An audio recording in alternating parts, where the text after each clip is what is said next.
Yeah, you learn English. Which one is cold, here or Denmark? Cold. They're cold, like. I think it's quite similar. Yeah. It's the same, yeah? It's quite similar. Okay. So why you loyal? Do you believe in God? Yes. Yeah. Okay. A little bit. You believe God, there is a creator for the universe. Yeah. Are you Christians, by the way? Or just believe in God? I'm Muslim. You're Muslim, alhamdulillah. You're Muslim there as well, alhamdulillah. Where are you? I'm Christian. You're Christian. And what country are you from? Turkey. Turkey, yes. Was it Kurdish? You're Kurdish, Turkey. What is Kurdish for? Al-Kurdish, sorry. You know what it means? He's surprised. Where are you from? Turkey. This is what Turkey, mashallah. What I was going to say, so there's many of you here, but what do you know about Islam? Other than this, that we go kill innocent people, which is not true. No. Almost nothing. Okay, we as Muslims, we believe in God, okay? And sorry for taking your time. Thank you for giving me your time. No, we're supposed to stay here, so it's fine. Okay, thank you for it. So, alhamdulillah. So I'm going to speak longer then. So we as Muslims, we believe in God. Okay, we believe there is a creator for this tremendous, beautiful universe. And we believe based upon the creator's mercy and justice and wisdom, he chose people amongst us to teach us our purpose of life. Because the logic dictates no one knows our purpose except the one who made us. For example, phone again. If I make a phone and no one made a phone before me, no one will come to know why I made a phone except me, because I'm the first person to make a phone. Likewise, if we establish as a creator, which there's not any doubt, this tremendous universe indicate must be a creator. Okay? So therefore logic dictates we should go back to him and he will tell us our purpose of life. That's why the creator chose prophets and messengers. The likes of Moses, Jesus, Abraham. Are you familiar with these names? Yeah. Jacob, Isaiah, and the last of them is Prophet Muhammad. And when God, because God is the most wise, and we can see clearly the manifestation of the effects of the wisdom of the creator. For example, we have a teeth in our mouth. Why? Before we eat, we have to chew food. So if we just evolution, how come all of us we have teeth in our mouth? One of us has to have a teeth in his head or teeth in your feet. Likewise, we have a nose next to our mouth. Why? Before you eat, you smell food. Imagine your nose was here and your mouth is here. You start working out, you know, like a gym. But look, you have eyebrows above your eyes. Why? Because the sweat contains the salt. If it keeps going to your eye, it will damage it. You have a joint in your elbows. Why? In order for us to give and take and to eat. So that indicates, that's why in the Quran Allah said, within yourselves there is a science for the existence of the creator. So we should be grateful to him. So when the creator chose prophets and messengers, based upon his wisdom, he gave them something that differentiated them from the rest of the people. Because some people will claim to be prophets of God, but they are liars. You with me? Okay? They are liars. So how do you know true prophet and a false prophet? True prophets, let me ask you this question before I carry on, because I want to make sure you with me. Who knows the future in detail? Allah. Except God, yeah. Logically speaking, God. Like if I make a phone, no one knows about the phone in detail except me. You understand? So no one knows about this creation except God. You understand? So now the prophets, they prophesy about the future.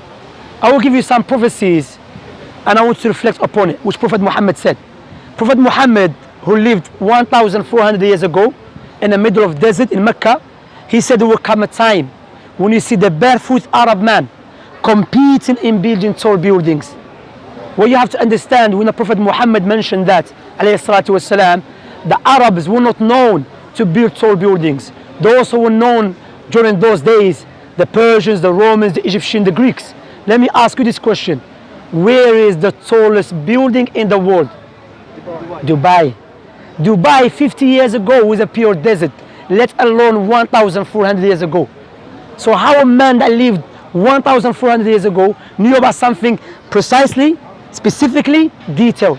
Another one, Prophet Muhammad said there will come a time when the Arabs stop using the camels as a riding beast and they will use something as a box. Listen to this carefully. Something as a box that will carry them from their houses to the mosque with their wives. The question you ask yourself, we know the camels to the Arab man It's like his wife, you know, like family. That's what they use all the time. But we know now, if you go to the Arab world, what they use? Cars. And the Prophet Muhammad, what he said? Like a box. So how he knew that? For example as well, let me give you this example. Do you know the Quran? The book, the holy book of the Muslims. The holy book of the Muslims, Allah mentioned in the Quran 1,400 years ago that this book, Allah revealed it in the way it will be easy for the people to memorize it. This question I will ask you, is there any book that you know, the size of the holy book for the Muslims, it has been memorized by 100 million of people? Do you know any book like that? Word for word, letter for letter? No, except the Quran. Imagine, even Denmark, you have Muslims there. You know, Somalians love Somalians there, mashallah. And Somalians, they're known to memorize the Quran. Allah Mabarak, may Allah bless them. So word for word, in Africa, in Europe, in America, Muslims memorize the Quran word for word, letter for letter. If Prophet Muhammad was the first prophet, how was he able to say the book that I came with will be memorized by everyone? That speech is a speech of the Creator who knows about his creation. Make sense? Okay, now let me ask you. Imagine I give you £2 million as a gift. What would you say to me at least? Thank you. £2 million is a big money. You go to Denmark, you live a nice life. Nice house, nice car, nice wife, okay? Or nice husband, okay? For there's a woman here as well, okay? Now I will give you £2 million on a condition, give me your 2 eyes. Would you do that? No, go. Why? Because your eyes are more valuable than £2 million. So why don't we be grateful to the one who gave us eyes for free? See, that's what Allah said in the Quran. If you try to count Allah's blessings upon you, you will never be able to do so.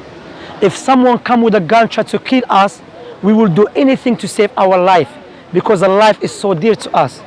So why we are not grateful to God? And all of us here, we should be grateful to God, correct? But the second question comes in, if you want to buy a gift for your mother, would you buy a gift that you love or your mother love? Your mother love. If you want to buy a gift for your mother, you have to ask her what she loves, correct? Likewise, if you want to be grateful and worship the Creator, you should worship Him the way He loves, not the way we love.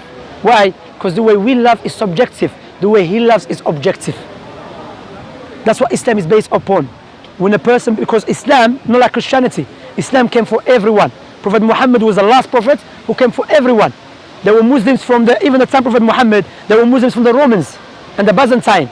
The Islam means that I testify that no one worthy of worship except God alone, Allah. And Muhammad is the messenger. What you have to understand, how old are you by the way? All of you 15, 16, unless, okay? All you have to understand, this life is very short. Regardless how old you are, one day you have to live this life. And we're going to die. And you'll be inside the grave by yourself. All of you friends here, they're not going to come with you inside the grave. All of us, I'm going to be inside the grave by myself. So we have to prepare ourselves for that day. That's why in Islam we believe Allah will not punish anyone until the proof has become clear to them. Allah said in the Quran, there is no one more unjust than the one who is reminded with Allah's signs and he turns away from it. Saying, you know, I don't care, I'm busy with life, I'm busy with PlayStation, I'm busy with internet. But you know, one day you have to live this life. And when the death comes to you, or to me, or to you, the angel of death will not ask you where you're from, how much money you come take your life. So prepare ourselves for that day. Let me ask you this question. If you're traveling to a country you've never been there before, what would you do first? Have you been Morocco? No. Algeria? No, never. No. Okay, if you want to go to Morocco, what would you do first? You check which currency they use, correct? Is it cold country? Is it safe country? You will not say, when I get to Morocco, I will come to know. Likewise, the logic dictates, one day for fact, guarantee we will die. Therefore, we should ask ourselves why we have to die. What will happen to us? You never knew that you're going to meet us today. And look, by the decree of Allah, you meet us. So think about it. Don't let other people divert you from the truth because you'll be inside the grave by yourself. What I said so far, does it make sense? Is it clear? So why don't you become Muslims then? Watch out, they're going to convert you. We're not going to put a knife. We're not going to put. Keep your minds open. Huh? I'm listening from the back. Yeah, let's say, of course. Who said he's going to close his mind? The fact, alhamdulillah, is we don't force no one. What you have to understand, what's your name? Magnus. My name's Shemsi. What you have to understand, what I just did, I used intellectual proofs, which is based upon the prophetic tradition and the Islamic sources, and I gave it to you and you agreed with it. But now it's up to you to accept or to reject. I can't force you. But remember, what you can do is, well, you can go back and think about it. Read about Islam, you know, and you can watch videos. And remember, your friends and you, remember, as I have mentioned, all of you here, you're going to be by yourself in the grave. So if you are happy to accept the truth, to become Muslim, and you have Muslim friends here, then alhamdulillah, become Muslim. When you become Muslim, you don't have to fly. You don't have to go inside the ground, no. There's two testimony which is change your life. Now you know what is your purpose of life. Our purpose of life, not just to walk around or to smoke drugs or to just waste our time. No, there's a purpose for this life. Your kidney has a purpose. Your eyes has a purpose. Your nose has a purpose. What about you as a whole? Make sense? Clear? Alhamdulillah. So if you want to become Muslim, you know, you are more than welcome. Prophet Muhammad said, if a person become a Muslim, all his sins forgiven. And a Muslim, by the way, doesn't mean you're Arab. Okay? Because there's more Muslims who are non-Arabs than Arabs. You know? Muslim mean to submit yourself to God. Because I believe if I was alive at the time of Jesus, the only way to get to God by following Jesus' teaching. Because Jesus was the way to God. Before Jesus was Moses. Now the last prophet is Muhammad, who I just showed you with the clear proofs that this man must be a prophet of God. The fact that prophesies about many things and the book he came with, which is a guidance for mankind. Do you have any questions? You can feel free. No. You sure? Nice speaking to you. It was nice speaking to you as well. Okay, do you have any leaflet that we can give them, we share with them? No. Anyway, you can check our channel. By the way, this will be like in DUS Da'wah channel. So you can check it. We're not going to edit nothing. Okay, DUS Da'wah. Even the other brothers are recording as well on YouTube. So you can have many videos of mine there, teaching the people about Islam. And you give them da'wah as well. What? You don't know even da'wah, miskin. You have to learn about Islam. Do you know about Islam? Yeah. So teach them. He's shy. What's your name? Serka, mashallah, mashallah. So when you're not going back? Sorry. When you're not going back to Denmark? Yeah. When? Oh, when? On Tuesday. 1st of October. The 1st of October, yeah? Yeah. Okay, good. So, it's very nice talking to you. You too. And thank you for giving me your time. And as I've mentioned, hopefully we'll see you soon. Maybe we'll see you another time. Maybe I'm going to come to Denmark. You never know. Maybe I'll come. Huh? Inshallah, we go there. All right? But if anyone wants to accept Islam, you're more than welcome. If it makes sense. You want to become Muslim? I think I'm not like I'm not like religion. Yeah, but you know? if it makes sense to you, you should accept it. It makes sense, and I understand that you are. Sorry, I'm bad at English. No problem. I understand you, but I think that people should do what makes them happy. Correct. And I'm not saying that it won't make me happy, but I'm happy. The way you are. Yeah. But what you have to understand, happiness is not because you eat or you smile. The true happiness when you are grateful to your God. But you've been inspiring me. All right, thank you very much. So you can, inshallah, you can read more. I think the Baba has some leaflets here.